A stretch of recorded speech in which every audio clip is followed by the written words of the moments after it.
Hello everyone, welcome back once again to my channel the rational economist. आज की इस video में class 12th accountancy का topic fundamentals of partnership उसको continue करेंगे और इस वीडियो में हम लोग ट्रांसफर टू जनरल रिजर्व वाले टॉपिक को डिस्कस करेंगे। 3 क्वेश्चंस टोटल करेंगे और तीनों क्वेश्चंस में अलग अलग तरह की टाइप्स होंगी। Without wasting a time video को शुरू करते हैं। चैनल को सब्सक्राइब कर लेना और बेल आइकन को प्रेस कर लेना ताकि आपको लेटेस्ट वीडियो के नोटिफिकेशन साथ के साथ मिलते रहे। So let's start with the video.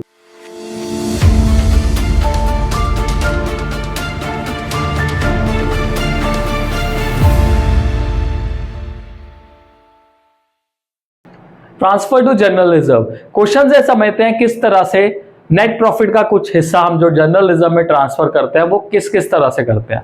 तो स्टार्ट करते हैं पहला क्वेश्चन। तो हमारा पहले क्वेश्चन में क्या है, X and Y are partner sharing profits and losses in 7:3। तो रेशियो है यहाँ पे। Their capital account as at 1 April 2024 was X का 5 लाख है और वाई का कितना है 4 लाख। तो यहाँ पे एक्स और वाई लिख लेता हूँ। सो एक्स का 5 लाख है और y का 4 लाख रुपीज है। इंटरेस्ट ऑन कैपिटल कितना मिलना है, 5% पर एनम मिलना। तो मैं अगर इनका इंटरेस्ट ऑन कैपिटल निकाल लूं @ 5% पर एनम तो 5000 का 5% हो गया 25,000 और 4 लाख का 5% हो गया 20,000। Okay. Drawings of the partners during the year ended 31st March 2025 was 72,000 and 50,000 respectively। ठीक है, देखते हैं अगर इंटरेस्ट ऑन ड्राइंग हुआ उसको यूज करेंगे। Now profit for the year before allowing interest on capital and salary to Y, मतलब Y को सैलरी भी मिल रही है कितनी, 5,000 पर मंथ। मैंने आपको सैलरी में बताया था कि मंथली को किस में कन्वर्ट करना है, एनुअल में कन्वर्ट कर देना है। तो टोटल सैलरी कितनी हो जाएगी 60,000।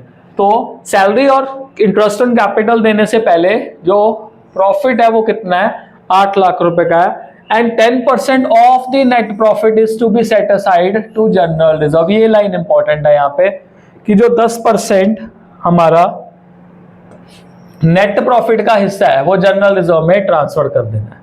ओके, चलो जिसको सॉल्व करते हैं क्या है इस क्वेश्चन में। तो सबसे पहले हमारे पास यहाँ पे आ जाएगा बाय P&L अकाउंट।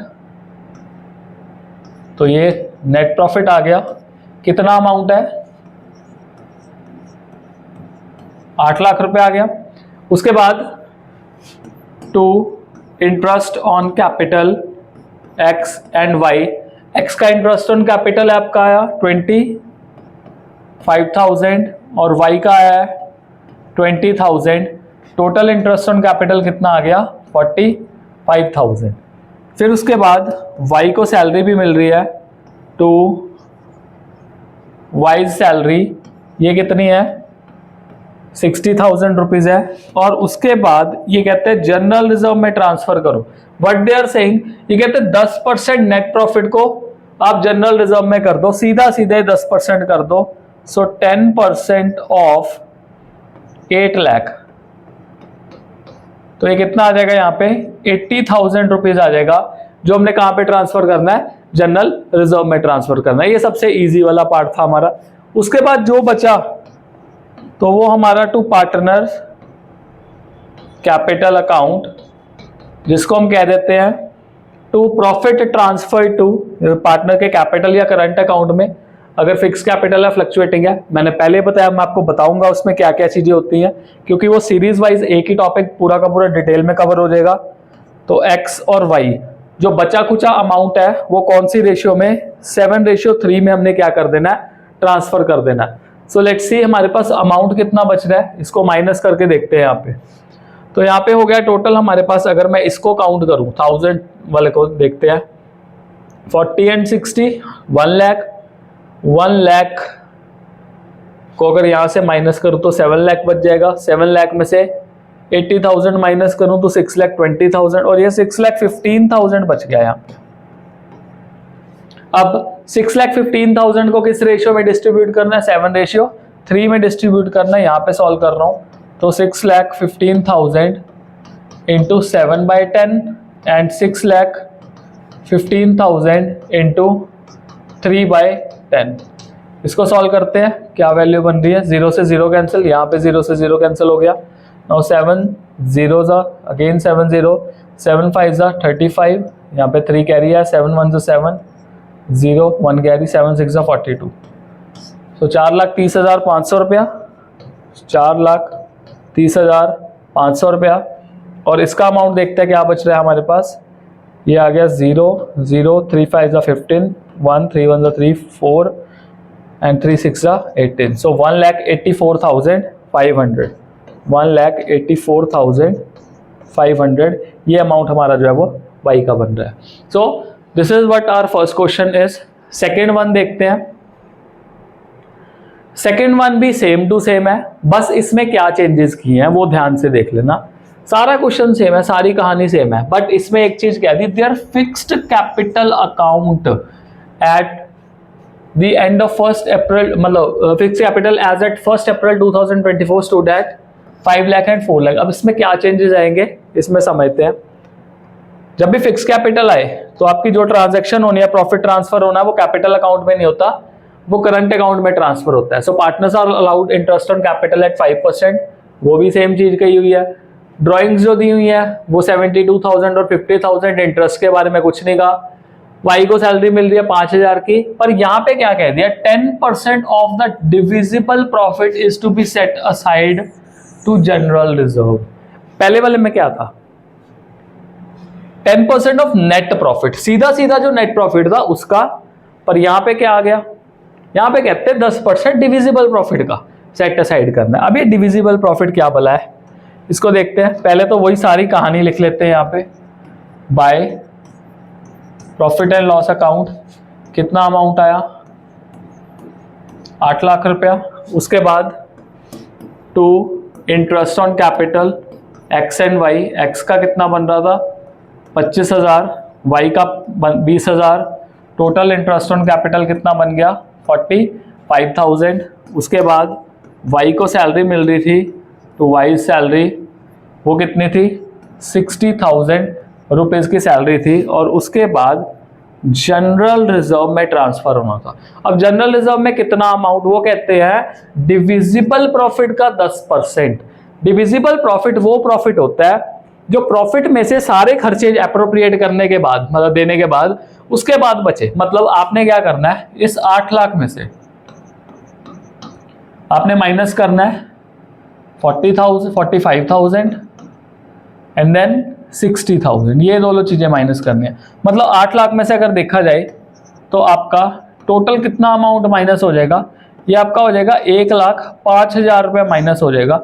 और इसको माइनस करके हमारे पास वैल्यू बचेगी 69,000, 6,95,000 की हमारे पास वैल्यू जो है वो बचेगी। अब ये हमारा डिविजिबल प्रॉफिट है। अब इस डिविजिबल प्रॉफिट का 10% आपने किस में डालना है, जनरल रिजर्व में। सो 10% ऑफ 6,95,000, तो कितना आ जाएगा 69,500।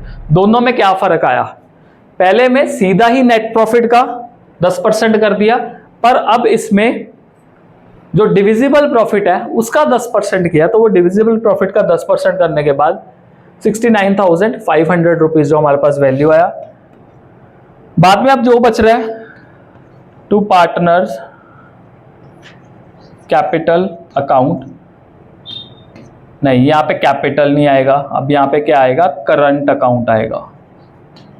यहाँ पे करंट अकाउंट क्यों आएगा, बिकॉज हमारी कैपिटल क्या है, फिक्स्ड है। जब भी फिक्स कैपिटल होंगी तो हमने ट्रांजैक्शन किससे करना है, करंट अकाउंट से करना है। तो कैपिटल में मत डाल देना, ये अमाउंट गलत हो जाएगा। एक्स और वाई जो भी बच रहा है, अब ध्यान से समझो, 8 लाख में से 45,000 माइनस करो, 60,000 माइनस करो, 69,500 माइनस करो, जो बचा उसको 7:3 में डिवाइड करने के बाद आपके पास जो भी वैल्यू आया वो लिख लो। खुद का काम है अब ये सॉल्व करके देखना क्या क्या इसमें आ रहा है, राइट। नेक्स्ट देखते हैं, अब एक और टाइप है इसकी। तो नेक्स्ट क्वेश्चन में देखते हैं हमारे पास क्या है, A and B are partners sharing profits equally. A और बी दो पार्टनर्स हैं जो कि प्रॉफिट इक्वली शेयर कर रहे हैं। और their capital as on 1 April 2024 were 5 lakh, ठीक है, इनका कैपिटल दे दिया 5 lakh each. Partners are allowed interest on capital at 5% per annum. तो ये यहाँ पे लिख ही देता हूँ मैं कि जो इंटरेस्ट ऑन कैपिटल है वो 5% है। तो इंटरेस्ट ऑन कैपिटल ए और बी, ए का कितना हो जाएगा 25,000, 5 लाख का 5% 25,000, और बी का भी 5 लाख है, 5 लाख का 5% 25,000, तो टोटल कितना आ गया? 50,000 रुपये आ गया। ड्राइंग ऑफ ईच पार्टनर और 1 लाख ईच। देखते हैं, 1 लाख दिया हुआ है बट कोई इंटरेस्ट ऑन ड्राइंग है नहीं क्वेश्चन में। Salaries to be allowed to be rupees 5,000 per month, तो यहाँ पे बी की सैलरी भी साथ साथ लिख देता हूँ। तो बी सैलरी 5,000 रुपये दी जा रही है पर मंथ, तो साल की कितनी होगी है? 60,000 रुपये होगी।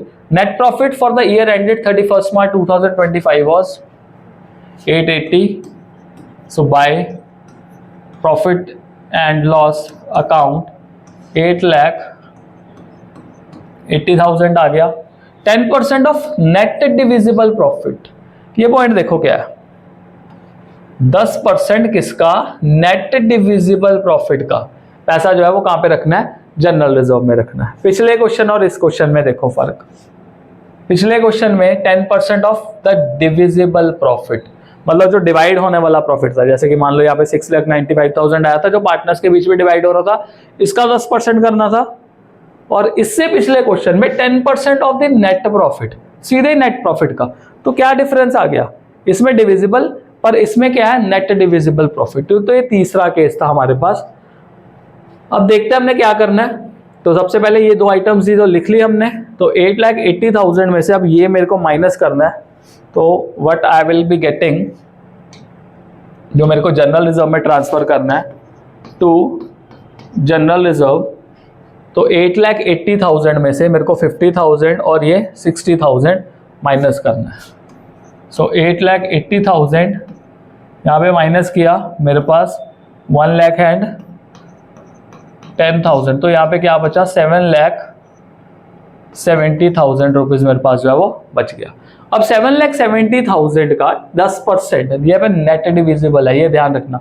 अब इसमें फॉर्मूला क्या लगेगा? 7,70,000 इंटू 10, जो कि हमने 10% रखना ही है, डिवाइडेड बाय 10 + 100, ये वाला फॉर्मूला लगेगा। तो 7,70,000 इंटू 10 डिवाइडेड बाय 110, ये कैंसिल हुआ, यहाँ पे 7,000, तो यहाँ पे कितना आ जाएगा? 70,000 रुपीज़ आ जाएगा। तो इस फॉर्मूले का ध्यान रखना है, वर्ड का ध्यान रखना है। छोटे छोटे वर्ड्स का खेल होता है, कई बार छोटे छोटे वर्ड से पूरा का पूरा कंसेप्ट जो है वो चेंज हो जाता है, तो इस चीज़ का ध्यान रखना आपने। तो यहाँ पे जनरल रिजर्व का अमाउंट कितना आएगा आपका? 70,000 रुपये जनरल रिजर्व का अमाउंट आने वाला है। और उसके बाद जो बचा कुचा पैसा है वो किस में बांट देना है? टू पार्टनर्स कैपिटल अकाउंट, क्योंकि यहाँ पे फिक्स के बारे में नहीं बताया तो करंट नहीं आएगा यहाँ पे। ए एंड बी रेशियो क्या है इनकी? इक्वली शेयर करना है, तो 1:1 में। तो 7,70,000 में से 70,000 माइनस करो, तो मेरे पास यहाँ पे कितना आ जाएगा? 7 लाख रुपए आ जाएगा। और 7 लाख रुपए को हमने किस में डिवाइड कर देना है? आपने इक्वल प्रॉफिट शेयरिंग रेशियो में। तो 3.5 लाख मिल जाएगा ए को और 3.5 लाख रुपए किसको मिल जाएगा? बी को। सो विद दिस हमारा जनरल रिजर्व की कहानी जो है वो खत्म हुई। नेक्स्ट वीडियो में मिलेंगे जिसमें हम इंटरेस्ट ऑन ड्राइंग को डिस्कस करेंगे। Till then stay blessed all.